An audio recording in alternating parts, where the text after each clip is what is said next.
Hey, Hey, how are you? can you hear me?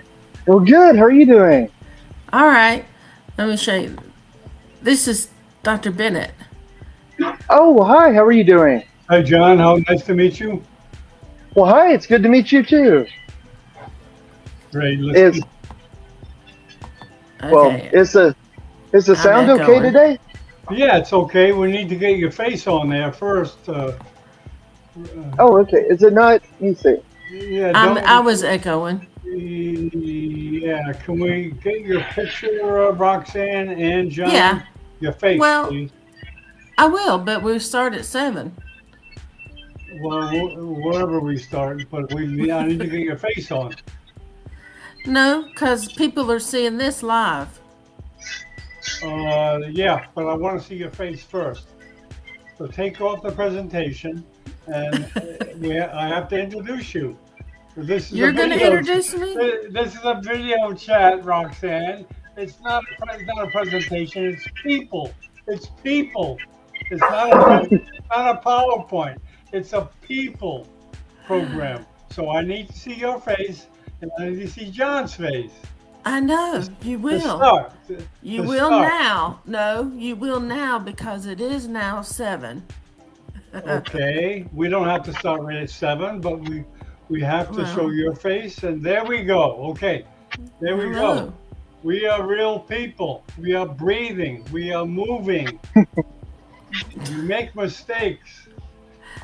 That was Well, not a mistake. No. I'm just learning this program, John. well, it's good. It's good. It's good. It's good to meet you. Yeah. I do a lot of these. I did some with Roxanne. I'll explain that when we start. Well, So, we are live. We are on we're YouTube. okay. That's why, yes. Okay, here we go. 10, 9, 8, 7, 6, 5, 4, 3, 2, 1. Good evening. This is John Bennett from both Neurosurgical TV and Seize the Day, a epilepsy support group run by Roxanne Davenport, a very active member of the epilepsy community. And we're going to try to get things going. And then Roxanne talked about John, and I was excited to be able to get in touch with him, to be able to talk to him, to be able to get some insights on his disease, and there's hopefully lots of other questions. And Roxanne will initially lead the discussion and the questions. Okay, Roxanne, please introduce yourself and take it away. All right. Hey, I'm Roxanne, and I have Seizure the Day YouTube and also Normal Life with Epilepsy started a podcast. So there we go. And I will say this is John, who I have been keeping up with for a very long time, looking at all of his paintings, and we'll be able to look at those. But I'm gonna make the screen a little smaller, okay, John Bennett, Okay. Dr. Bennett. Okay, you'll still be able to be on backstage, but yes, we talked the last time, and we had our time for. It was weird how our time zones were so mixed up that I scheduled it wrong. So I'm sorry. No, no worries. That's a normal sort of thing that happens a lot. Yeah, I couldn't But like it's I good. It's couldn't good to be here believe it. today. And and Yes. it turned out to be a good thing because I got to chat with you, and that was a lot of fun. Yeah. I really enjoyed getting to know you. Me too. Well, I enjoyed getting to finally meet you because, like I said, I followed you, and I even wrote a little blog about you a long time ago when I first started writing. So, Thank you. yeah, well, want to tell everyone I do this because of epilepsy, and it said you've had it since you were two. Yeah, yeah. Well, we noticed it when I was 2, so I was probably born with it, but didn't really notice it until I had like my first kind of bigger seizure, really. But Okay. yeah. So it's been a long while, and I'm about to have a birthday on Thursday. So, um, oh my goodness, I'll be 53. So I've known about it for 51 years. Well, Oh, actually I didn't know about it when I was 2, but it's been known about that long. right. Me, that's the same thing with me. Yeah, I had it when I was born. They saw me have one, so but they didn't start up again till I was two. So mine just fluctuates. So it's just odd how epilepsy can change everything in our lives. But it has not given me, the ability still to paint. I can't do anything like that. I wish that they gave me the ability to sing. I think that would be. I love art. And I love to paint, but for me, I think I've done it before I could walk. I've got a weird brain that just it makes sense. But I admire singers and musicians so much. It's just I it's incredible. Okay. So is it true that you could be left-handed? I haven't noticed with you holding the brush. Oh, I'm mostly right-handed. I use my Okay. left hand a lot too. If things are more Well, on the left yeah. hand side of the canvas, I'll use that. And if it's I'm not Okay. exactly ambidextrous, Not but I don't know. I've always been used to using my left hand a lot, and so I okay. can't really sign. I mean, I can sign my name with my left hand, but I don't do it very often. So it doesn't look great. Mine doesn't look great right-handed. But I can paint with my left hand. I don't know. It's weird. I don't know. I don't know. Okay. Go figure. And how I read this in one of the articles that they wrote about you, um, that said that the oil paint is better for you to paint You with, know, or I does it started matter? with oil paint for like the first 8 years, but now I use all acrylics, Oh, and that's really what I teach people is because with acrylics, the great thing about oil paints, the reason that I use them was because I can't see the colors. So, and the oil paints felt a little bit different because each color is made of something like different things. So they feel a little different, and then different brands can feel even more different. But with acrylics, there's all these different mediums, all these different additives that you can add into the paint. So you can make it feel however you want. Like you can make it feel like thick like toothpaste and creamy, or you can make it slimy like oil, or runny like water, or gritty, or a whole bunch of other things. So it gives you this ability to be able to change the texture of it and the viscosity of it. So for me, I help it. I use that to help me tell color. So I can make the white okay. paint feel different than the black paint. And so acrylics are No. fun and they dry so much quicker. Oh my goodness. If you're going to use your sense of touch to draw with, like I draw using lines that I can touch and feel, um, it would take like a month for a drawing to dry before I could really touch it.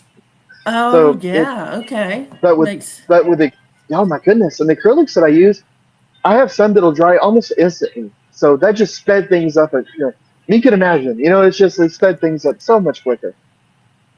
Okay.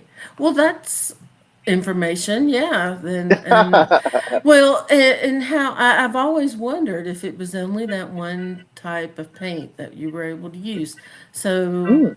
that explains how beautiful and bright your paintings are. Oh, well, thank you very much, Roxanne. I appreciate that. I use all different kinds of paints. In 2017, I became the world's first blind muralist. So I started working with a whole different range of paints because I needed paints that would stand up to the weather. And the Yeah. texture sort of paints I used before, they're great for indoors. But I Yeah. live in Texas. I'm calling to you from Denton, Texas, right now, and it's currently about 90 something degrees. And this summer, it's going to get in the hundreds. So you can imagine what that does to paint. So I had to Uh-huh. start playing around and finding some really robust stuff that could put up with the ice that we have in the winters and the scorching heat we have in the summers and all the hailstorm and the tornadoes. And Oh, um, yeah. so it was a learning curve. I'll tell you that. Well, like I said, talked about the last time I lived in Houston when I was Yeah. little. And we found, thank goodness, a cover for the car we were in because it was like softball size hail, or it would have Mm. ruined the car when we were in Houston. Yeah. And the weather was weird, so weird down there. And We, that we, was since 1979 since I've been there. So I think it's gotten man, worse. I'm well. I'm laughing because we had softball size hail maybe 4 weeks ago.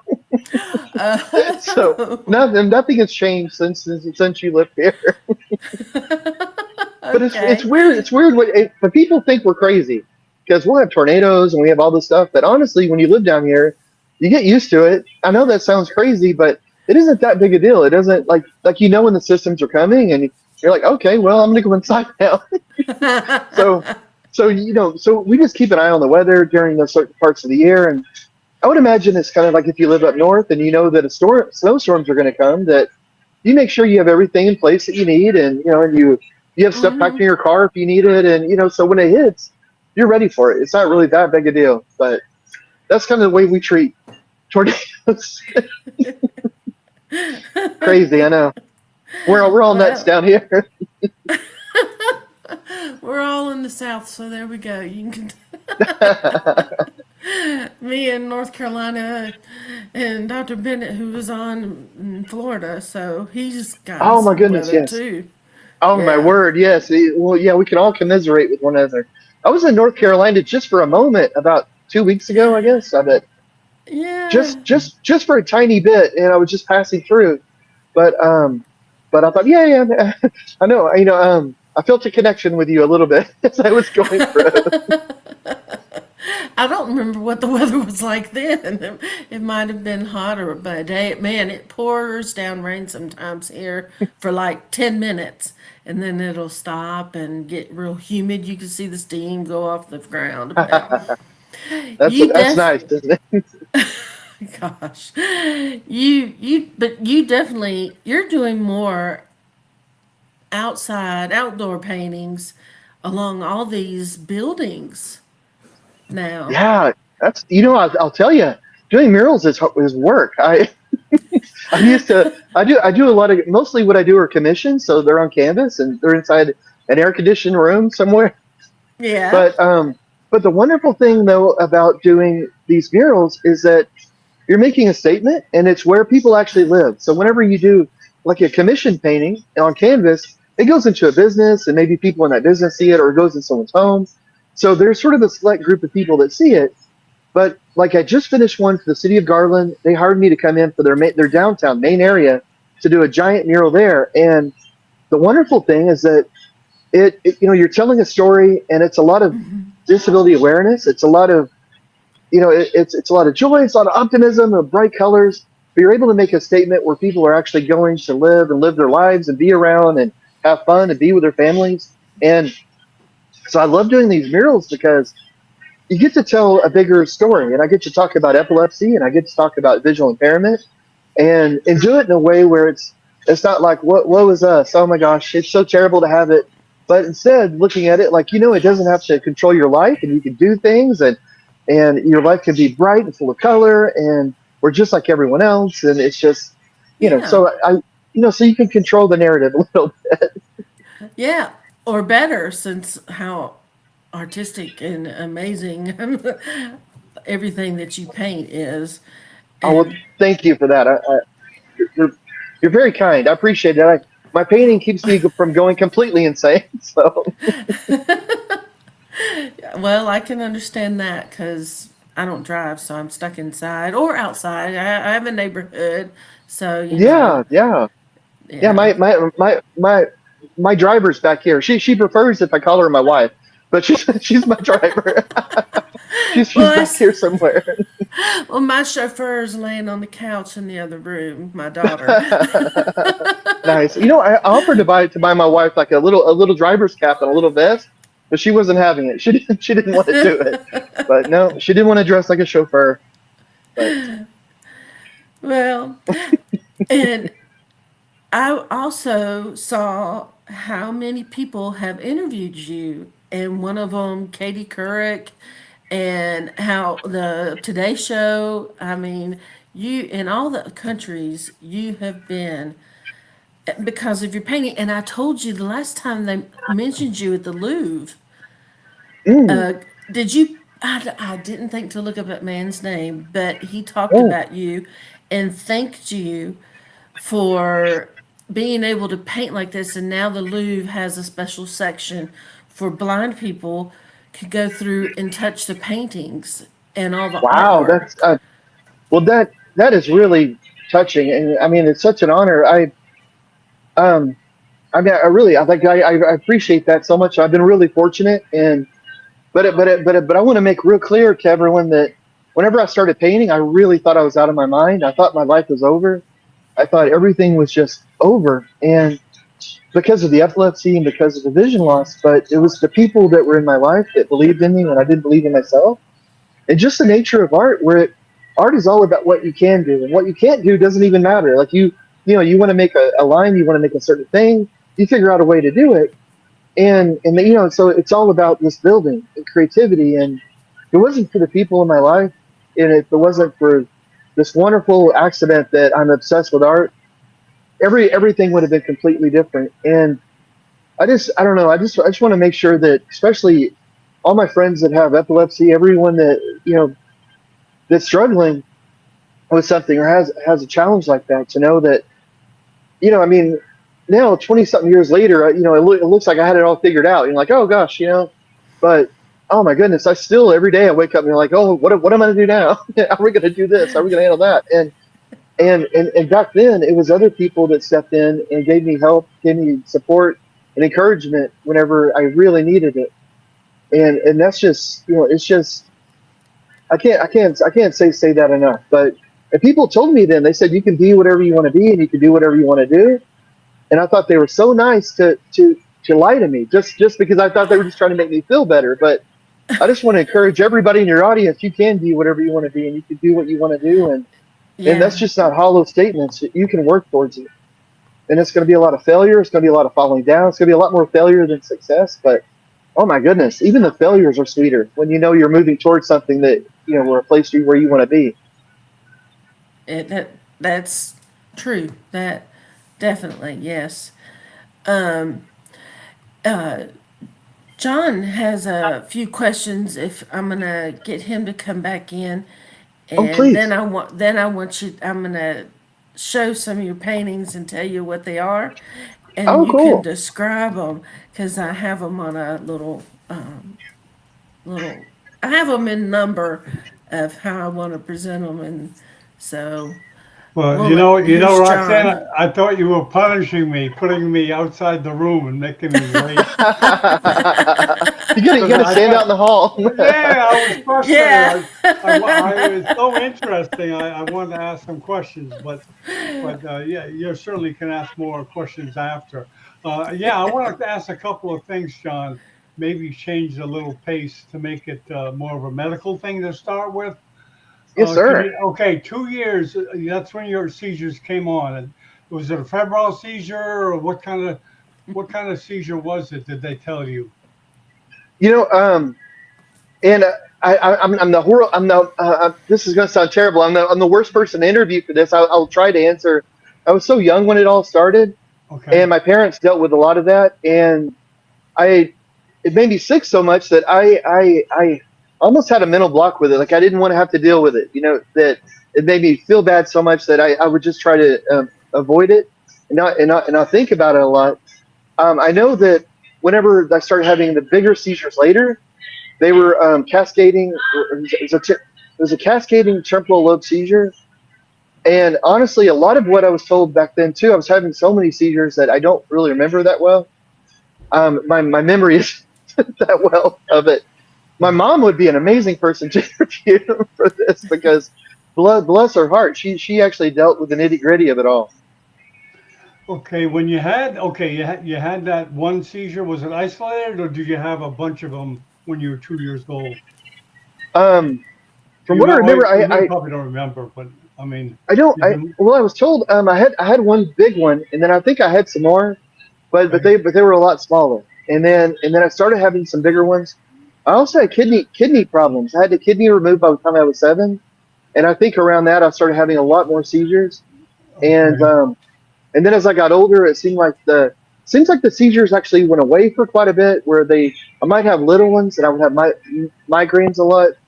And then as I was getting older, like around 11 or 12, they started coming back, and then they started getting worse. Okay. Were you taking medication right from the start? I wasn't at the very first. I think when I had the first one, they were waiting to see if it was a fluke or what was going on. I think, Yeah. but I know I wasn't on medication then. But later, I was on everything. They just started, trying to get under control because it seems like something would work for a while, and then they, it would stop working, or I'd have some breakthrough seizures, and then they would adjust it. And then to make matters worse, this was 20 some odd years ago, like 25, 20 more. And I'm down south, and I ended up getting Lyme's disease. And the Lyme's disease went undiagnosed for years because my neurologist and nobody looked for Lyme disease down here. It wasn't even a thought. And so one of my neurologists, Dr. Cook, went to a conference up north, and he heard about this disease, and he said, "This sounds pretty familiar." and he came back and he ran the titers and stuff, and it was like, sure enough, I had Lyme disease. But my family and I, we went camping almost every weekend. So getting bitten by ticks was not uncommon. Right. Yeah. Okay. So you took medication. Are you taking it now? I'm not right now. Okay. And right now I'm not having like massive seizures. Every once in a while I have some small ones, Okay. and I've been really fortunate to And you where know in they're the small ones, they're coming on, right? You can feel it. yeah, I'll start noticing more of changes. And one thing that's really helped me, I think, is the painting because it helps you focus it to be in the moment. So I start noticing smaller changes, and whenever that happens, I can start to adjust things a little bit. And I'm fortunate where I can work from home if I need to. So I noticed that if I start having a little bit of even the first signs of trouble, I try to switch to getting a lot more rest. Making sure that Hmm. I just really take care of everything. Everything is as good as I could possibly make it with, and that seems to help. It isn't like it isn't foolproof or anything, um, but I'll tell you, I was the worst patient. You would have hated me whenever I was a teenager because I just felt like epilepsy was this. It was like this monster that was stealing my time. It was stealing my life, and it would just pounce on me, and I didn't know when it was going to do it. So whenever I was feeling good, I wouldn't rest much. I would work really hard. I would study really hard. I would hang out with friends, and I would try to cram everything into that little bit of time. And of course, and I would sleep very little, and of course, I just made everything worse. So whenever I would have the breakthrough seizures, it would be much worse, and it was harder for the doctors to control, and just made everything worse. So, and then with the Lyme disease thrown in there, and that made other things wrong. It was a big mess. But you went through school okay, and you worked okay, and your life I, was I relatively normal. it will. I was in the hospital a lot, like dealing with the Lyme. Once they found it, trying to treat that was a bit of a problem. I was having a lot of because by the time they had found it, I'd had it for years, and Um, whenever, so I was seemed like I was in and out of the hospital a lot with different things, just this and that, and then I was a huge nerd though, so I was really into computers. So, whenever I graduated high school, I tried college, but I was still having a massive number of seizures, and I wasn't a very good advocate for myself. So I didn't go to the college. I didn't tell them I had epilepsy.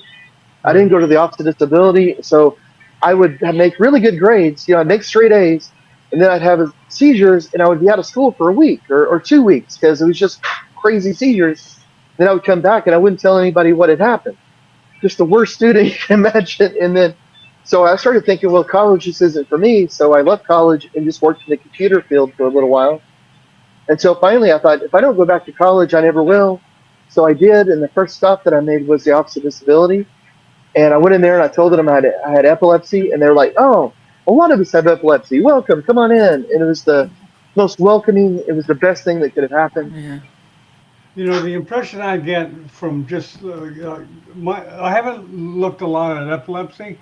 I was an ER doc, so I did have episodes of seeing patients that were having seizures, even though they were taking Dilantin. Remember those days? People didn't know that some Hmm. people can take Dilantin and it doesn't work.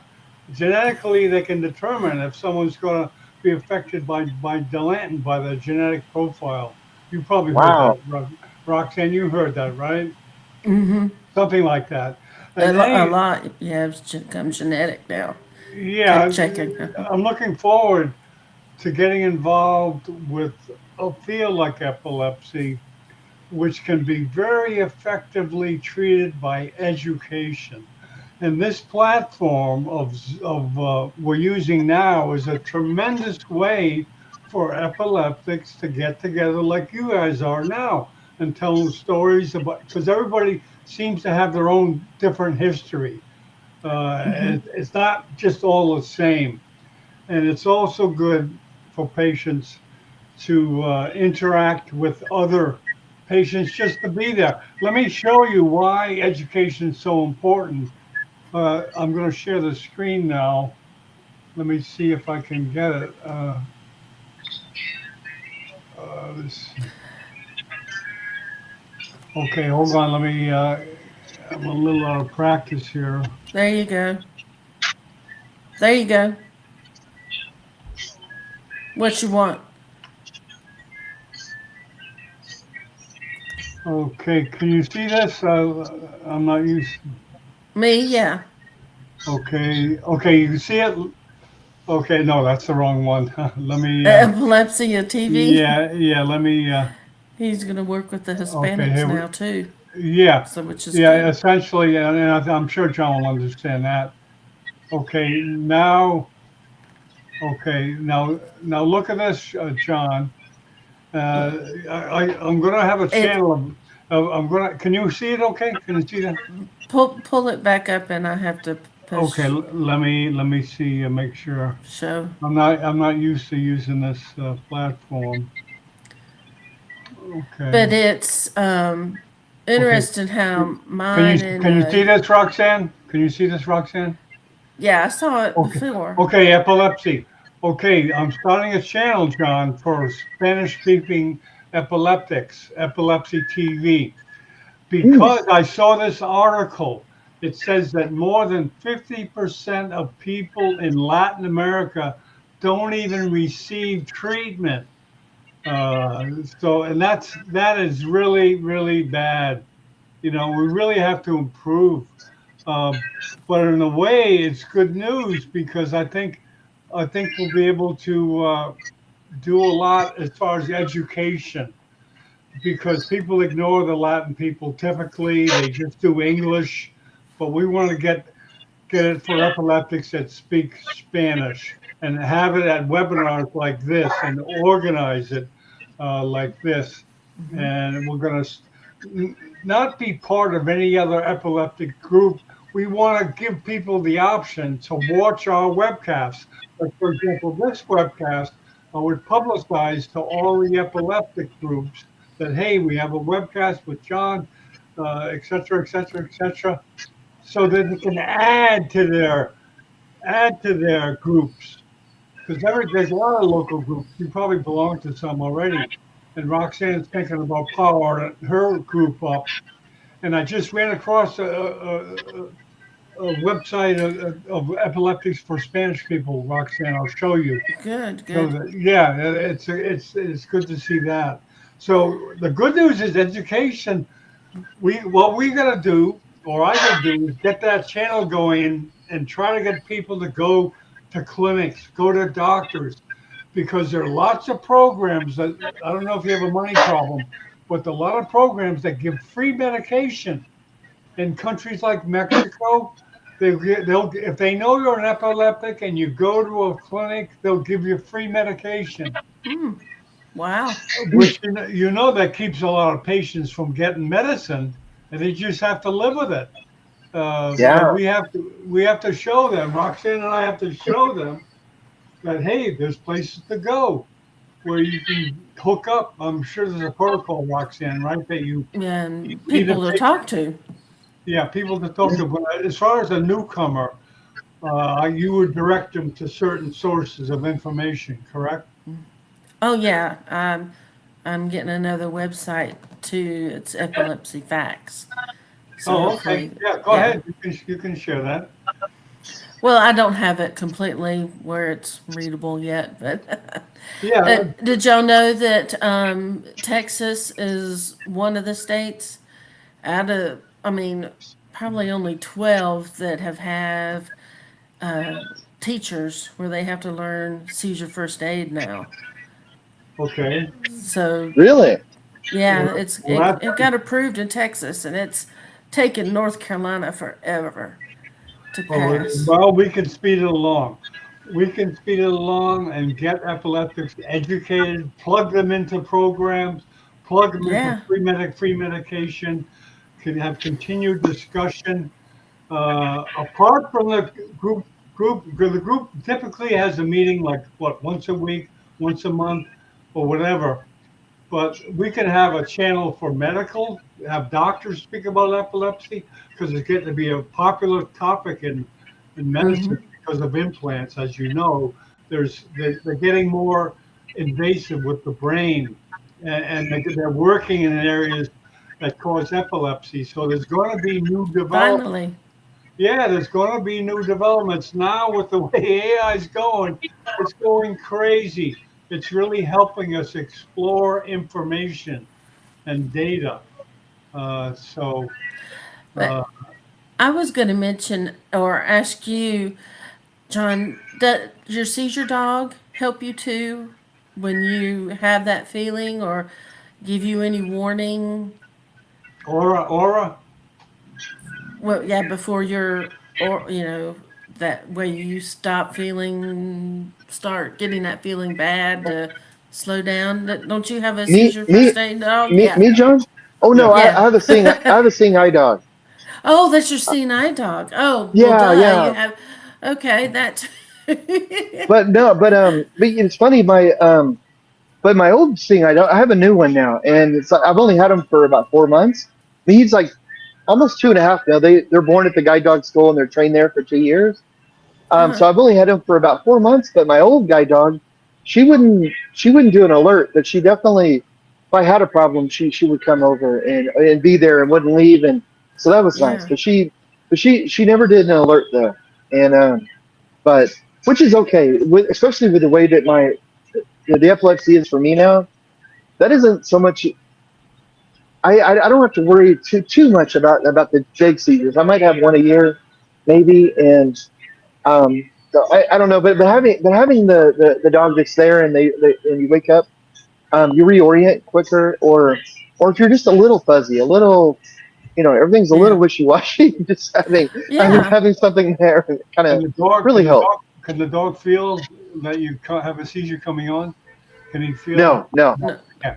Well, it doesn't seem to be able to yet, but especially my new guide dog, um, as a guide dog, he's amazing, but as a seizure dog, he's Oh, never really had any kind of have you training. had have you had friends? Have you guys known about other people that have had dogs that can tell when someone's having a seizure?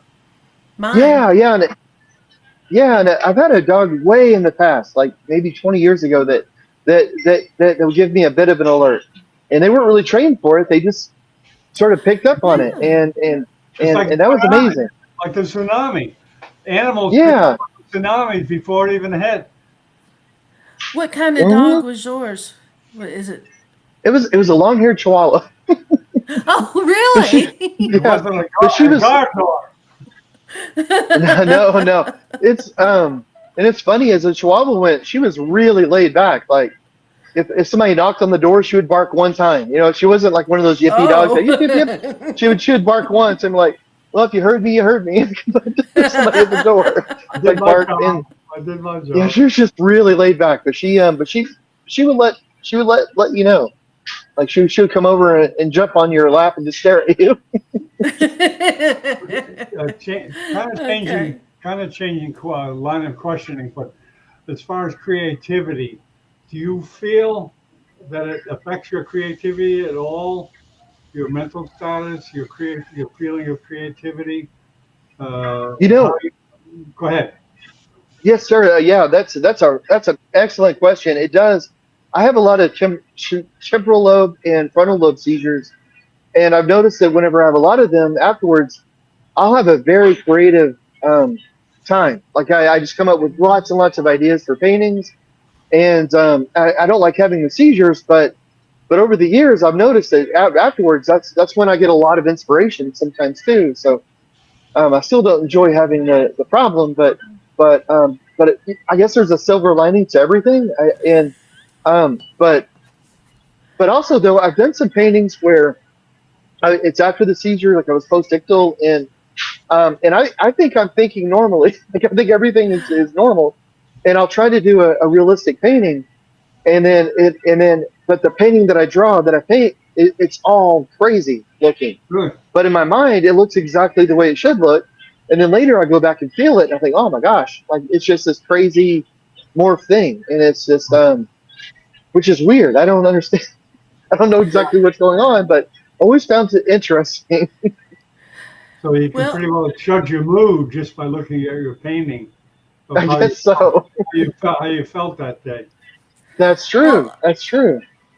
you said you could still see color, right? I, I, well, I do in my mind. I have more color in my mind, I think, now than when I was sighted. And I still have light perception. It doesn't really make color or shadow, but my brain knows there's color. It gives my light gives me headaches. So I Oh, usually wear sunglasses. I usually have things kind of dark in my house, um, and but yeah, but emotions are color. Whenever I hear music, I see color. So oh, wow, it's a lot of color. wow, yeah. My my daughter can see color with some music notes, not everything, but yeah, that makes me jealous. Well, Another reason she can, and then you can do that too. oh, But it's here. I'm gonna. Well, you have something. I was gonna say I'll show you a music painting, but if I move the camera, I may not be able to get it back. I don't know. But I have a oh, painting. I'm in my art bar in my gallery right now. So there's people walking around. It's because I'm at the gallery, and that's okay. there's a painting over here that's a music painting. And but whenever I hear music, I see color, and that's what I usually. Most of my paintings are music paintings.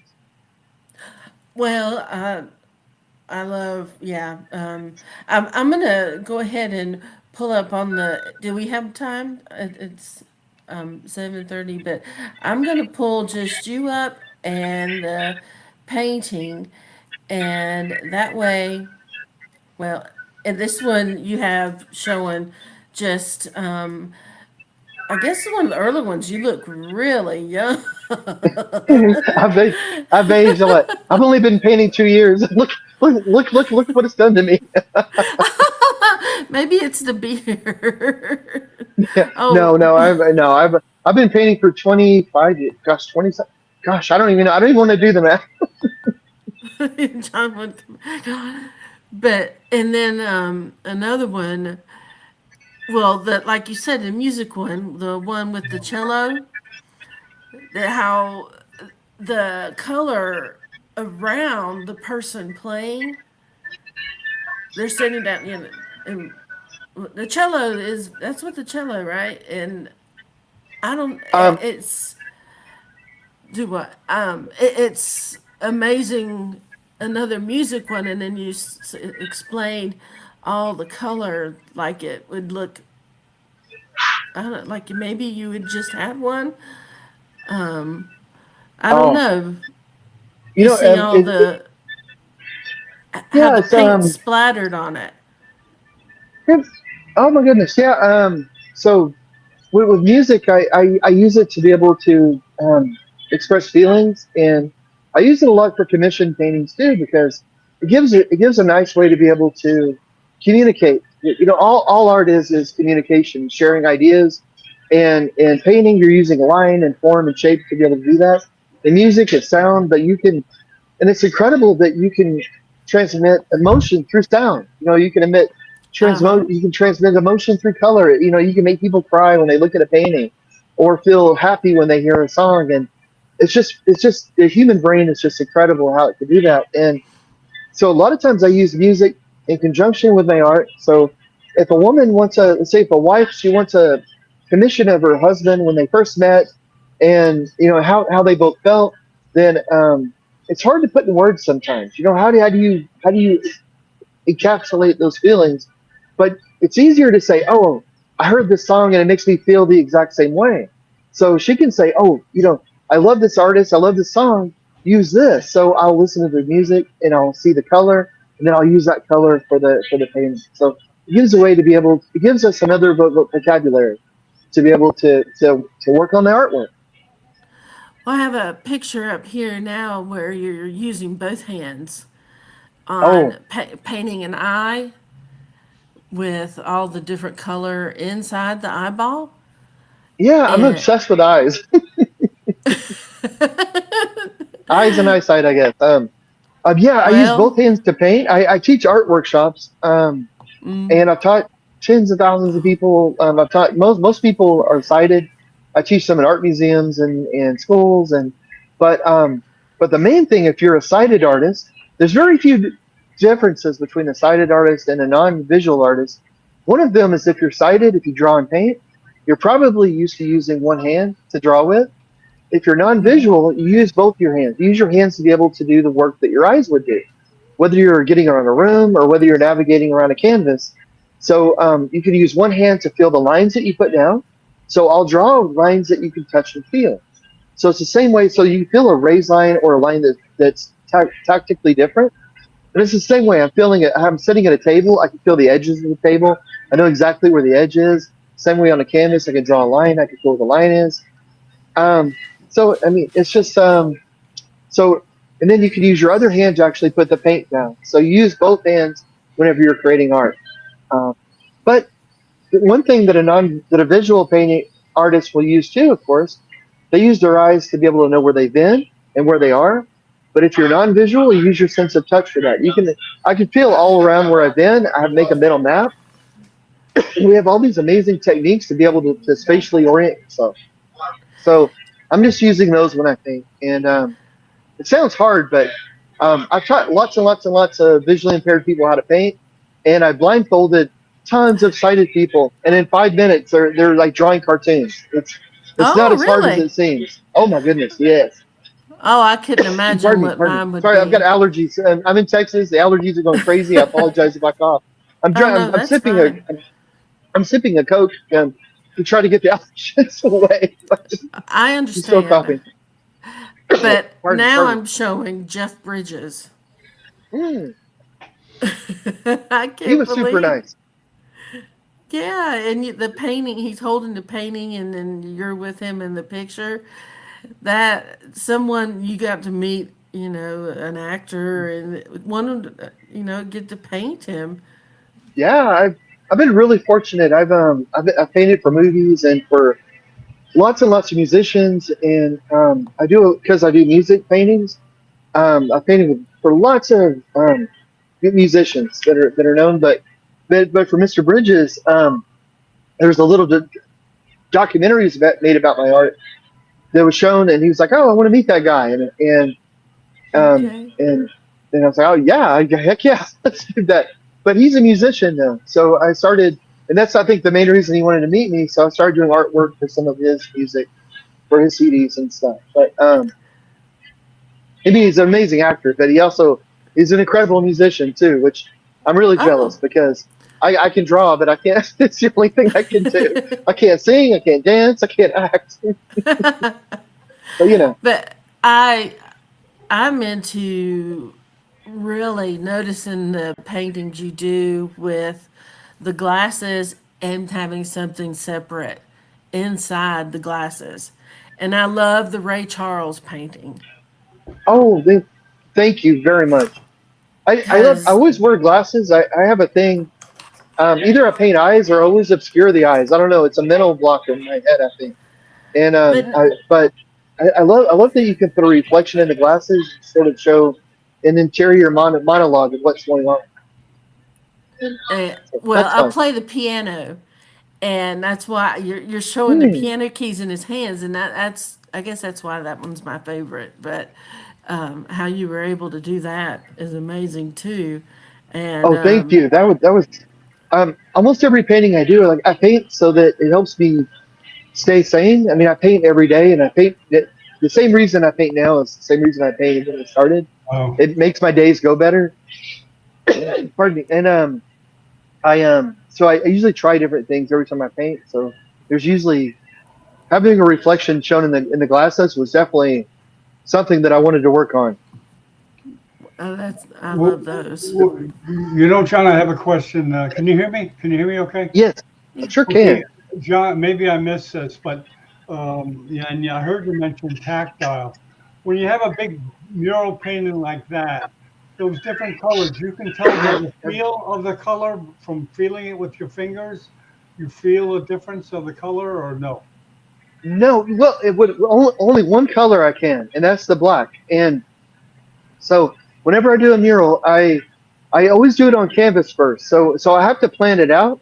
So we'll have a photographer take a photo of the building, and then on canvas, they'll draw out using a tactile paint what the building looks like where all the windows and everything are, the pipes, the doors, and then I'll paint on that canvas using all the architecture I can to be able to help orient. But it depends on what the surface is. So like if it's a brick surface, there's a black paint that Bear Brick makes it feels different um, than other paint. Like it feels rough and kind of tacky.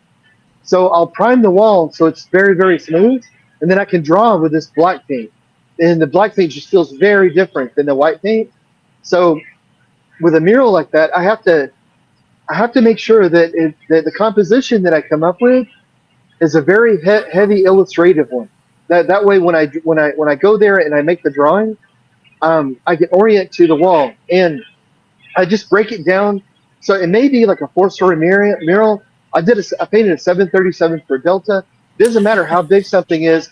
You break it down in something very small that's like bite size Right. that you understand the proportions, and then I can draw in that little area with that tactile paint, and then I just start working from there. But it's very it seems hard, it seems big whenever you look at the whole thing, but you're only working on a tiny little part at any one time.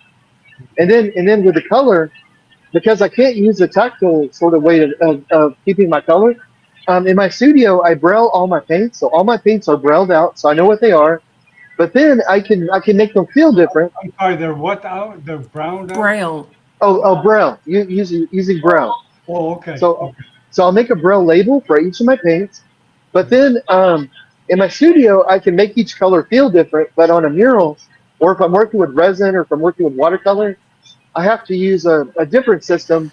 And this is boring, but I just use a recipe. So a recipe system. So, so many parts of this color mixed with so many parts of this other color. Always make the secondary color that you want. And it's boring, but it's very exact and it works. So I can draw with the black paint that I need. And then I make sure that when I do the composition, I'm only including colors that I know I can mix using this recipe system. So it's about it's what art's all about though. It's all about what you can do. So you figure out ways to do it, and then the more you do it, you figure out other tricks, other ways to be able to get more of what you want. We're stronger than we think. Huh? Are you saying that we're stronger than we think? Yes. Oh my goodness. And and one of the biggest things that helped me when I was starting was that I had to be okay with things going wrong, with failure, and because especially like when it came with my epilepsy, with the blindness, with everything, it was so hard to be able to do things and have things come out right. And I would be so upset whenever I would make plans to go do something and I would have a seizure and I couldn't. And I would internalize that. It would make me feel very bad. I would get very angry and depressed. I mean, feeling bad about something you can't go do, of course, that's going to make you feel bad, but it would just ramp up out of control. And one of the wonderful things about art is that it's making mistakes. Like you're constantly making mistakes, but every time you do, it's pushing you towards your goal. Like every time you do something wrong, you're learning how to do it a little bit better, a little bit better. So every failure is actually leading towards a success. And that started building a mentality in me so that whenever in my artwork and my painting, like learning how to work with that recipe system to do a mural, it took a long time for me to be able to do that. The way that I draw now took about 5 years for me to be able to figure out, and it's way better than the system I had before that. But I'm working on a new one, and that's probably going to take years. But it's just all this failure.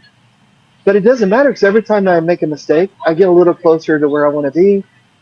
And I started applying that to life so that sometimes, like whenever I'm not able to do something that I want to do, like I have a friend that had a competition yesterday and I really wanted to be there, but I wasn't doing well last night, so I couldn't go. And that's rare for me now that I couldn't.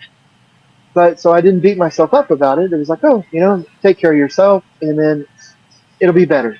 I don't know. I feel like I'm rambling, but No, you're not. I know No. One of the things, John, that I've thought about constantly is that it takes a person a courage or leap of faith sometimes to do something like a career or like an avocation like you. You got to it's like you got to have courage and say, I'm going to just do it. I didn't experience the same things that you did, but it came to a point where I said, I want to be a doctor. And just like, I had no guarantee. I had no one in my family, but I just made the commitment mentally to do it. Just like I'm sure you did. You made a commitment, said, hey, I'm going to do it no matter what. And you had the courage to go forth and try it and fail. Sure, like I failed a lot, a lot. that's one of those things. Well, that's wonderful that you were able to do that, and it's interesting whenever you find someone that's had a big success, like for you, Dr. Bennett, like becoming a doctor isn't easy. I mean, everyone knows that it's not something you can just accidentally happens to you. Yeah, but the same type of decision that probably you made of like I'm going for it. The heck with it. I like this. I'm going to do it even if I screw up. That's the way I felt. It's like I'm going to do it anyway. Did you say if you throw up? Did you say? No, I don't vomit too often on the. No. Oh, I thought you said if you throw up. No. If I screw up. Oh. Okay. Doing these videos, I had no background on videos. I had nothing to do with broadcasting, but I loved it. I said, I'm going to go for it. I'm going to make mistakes and just do it. Just do it. Yeah. That's wonderful. Yeah. But just like you're doing and just like Roxanne's doing. But I really feel confident that this is the one disease that we really can have an effect. I mean, I'm talking about someone outside of epilepsy, someone that's in education that can set up programs, etc. But like support groups. Do you go to support groups at all, or just once in a while, or just when you're interviewed? No, I really don't. But it's but I do a lot of talking. So it's funny. I do a lot of keynotes. I do a lot of speeches. So usually I'm traveling about two or three times a month. So I'm meeting with different groups, and it's not all epilepsy, but it's a lot of But anytime that I go to talk to a museum or somewhere, I do workshops as well with other groups. So I'm not a member of a group, but I talk to so many different groups so So much. many groups. They're part of a And role. and and with my gallery here, we have so many events here. So we have people, and I'm Very good. fortunate that I'm in a college town where we have where the therapists and stuff in the universities come here and they'll meet here. And so I don't know. I feel like I'm a big part of the community, but I'm not formally a member of a group. Oh, okay. What painting is that? Where's that at? Well, this is where it's during the daytime, and it's showing a whole one side of the building, and then I have a picture of you up on a ladder, all the way at the Okay. very top of a ladder, That's and brave. That's brave. that is, I mean, all the way up there, and you're holding the can of paint, and it's Uh, the wall of the music, the hmm. where you see like I'm gonna get it a better pic. Let's see if it's any closer. You're standing beside it in the dark. They have a picture of you, but while somebody's holding a guitar and there's a saxophone and somebody's singing. I think it's Okay. in Galberton Gal Oh, it's the Garland one. Yeah, I've done Garland. I've done a number of music murals, and um, I wasn't sure. There's one that's about 50 feet tall, but we need a list for that. It's Garland. Yeah, because we had to use ladders for the Garland. I Okay, should have done it yeah. used a lift, but I was, yeah, my my knees You still are. still still hurt from that one. Oh man. I just saw that picture of you on that ladder, and I put it up here on the screen. But, and then I read where you said that you paint better. Well, you said you didn't like light, but you do it better in the dark. But you have to do some painting in the light so people can see you do it. Yeah, and sometimes with the murals, I have other artists that'll work with me. Like I'll have out an area, but then we'll need areas where it's like all red or all blue, and so we'll have artists come in and fill that in, and they and they need the light. So either we rig up lights for them, um or we do it during the daytime. But Yeah. And here's the airplane. oh, yeah, Wow. I so I did that was for the Rock in Rio concert, and Delta wanted to do they wanted to support it.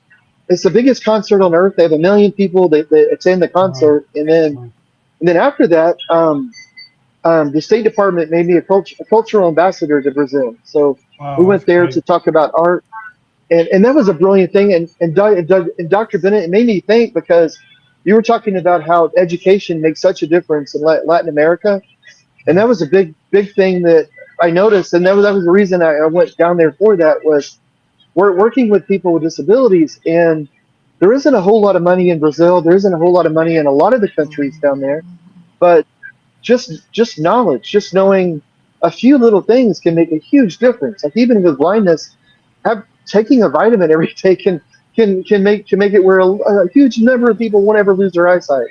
There's so many things that Oh. people can do to help with epilepsy. There's so much that people can do with Mm-hmm. visual impairment that doesn't really cost any money. It's just the knowledge of it, just people knowing what to do. And it's Well, just I don't know. Whenever you mentioned that earlier, I was struck by it. you know, you have the best library in the world in your hand, a smartphone. It's the best university in the world. You have access to so many educational platforms. Uh, you know, at any university, I mean, it's a tremendous piece of machinery for Latin America. It's made for Latin America. I've watched Latin America grow as far as bandwidth, getting stronger and stronger and stronger. It used to be terrible, but now most people, even homeless people, have smartphones. So they can become educated about epilepsy, or they can use their buddy's smartphone. Education is free. It's free now to people if they look for it. But we've got to kind of help give them, and Roxanne and I have to help give them, kind of point the way, point the way. But I was going to ask you something about the creative process. Um, Yeah, you're one of. I read in one of the readings I did about you. It said that you were one or two muralists that are blind. Muralists, which is a special category of artists because it's not easy. There's, you mentioned before, what the difficulty for someone that's blind. What are the things that impedes you think a lot of people from not doing murals? Um, I don't know. One of the things with the visually impaired artists, like when I first started, there wasn't really blind painters. It wasn't really a thing. And then since then, I've trained hundreds of visually impaired people to paint, and so and with, but it's all through touch. And when it comes to a mural, it's so hard to be able to touch it all. So be able to have a whole different system where you can make it tactile, but you can't touch it all at once. It just adds a whole nother level of complexity that right now I don't know of any other visually impaired muralist that's doing it. I don't blame them, but Yeah. but I'm really looking forward to there being more because it's it's with that form of art you're out in public more, so it's more of a discussion. I think whenever people see that, then they start wondering what people with disabilities can do. So it starts to raise questions for people, and then they hear about the epilepsy, they hear about blindness, they start thinking about raising. Oh, thank you. They start asking questions that they never would have asked, and so anytime that a person with a disability gets in any form of art, I'm super excited about. Like maybe about 18 years ago or so, I was asked to speak at the Met. It was like the first time that I spoke at the Met, and I thought At the Met in New York. The Met. yeah, I worked with them, and I worked with the Guggenheim, Wow. but this was the first time I'd ever worked with them, and I thought I'm going to look up artists with disabilities and see like what paintings are here, and then I was and I thought, so I started looking up, and it was easier to find an artist that didn't have a disability or wasn't separated from their community. And art has always been a way for people with disabilities to be able to deal with things. I mean, art is hard, and the only reason people do it is because they want to express themselves. They want to say something, and who has more to say than people with disabilities? Who needs to communicate with the people around them more? I think the biggest difference is that in the past, people with disabilities, there's been a stigma with it. So if you had a disability, you were seen as ill, or you were seen as not as good, or there's a problem with you, or something like that. Yeah. And thank goodness, because of courageous people that have been out there that led the way for me, that have led the way for so many different people. They've made it where that stigma's changed, and and I may have epilepsy and may be blind, but I'm not sick. There's I'm fine. There's You're ways doing to be able to great. deal You're with doing this. great, man. You're doing Yeah, great. It's Oh, nice to I enjoy understand that. yeah. life. Yes. But I think You need I to. think I might have to go soon. I'm sorry. Yeah. No, no, no, no. That's fine. Yeah. I'll Thank bring you up. very much. Thank you very much. Oh my gosh, and I'm so sorry. I think yeah. Well, I think they were telling me that might I might need to go leave. well, tell them I said thank you, and I want to thank you. I've got posted up here your book and a website where they can look at all your Oh paintings And this can be and part of what your you post. resume in the future. This video well, will be part of your thank you, resume. thank you so much, Dr. Bennett and Roxanne. I appreciate you guys so much, and in the work that you're doing. It's so important. It's just you having a positive voice out there for people. Well, It's incredible. John, this is the best time in history to be in education because of the tools that we have. We're having amazing tools that we can educate about the way you're doing things, and you have hope, and there's ways of doing things and enjoying life. I mean, and the internet brings that to us, and this is a good, important part of history. Okay, we'll let you go. Oh, Thank you very much. Thank you. We'll have more webcasts. Okay. thank you guys so much. Have a wonderful night. Thank you. You Okay. too. Bye bye. Okay. I'll Bye see you, bye, guys. Roxanne. See you, Roxanne.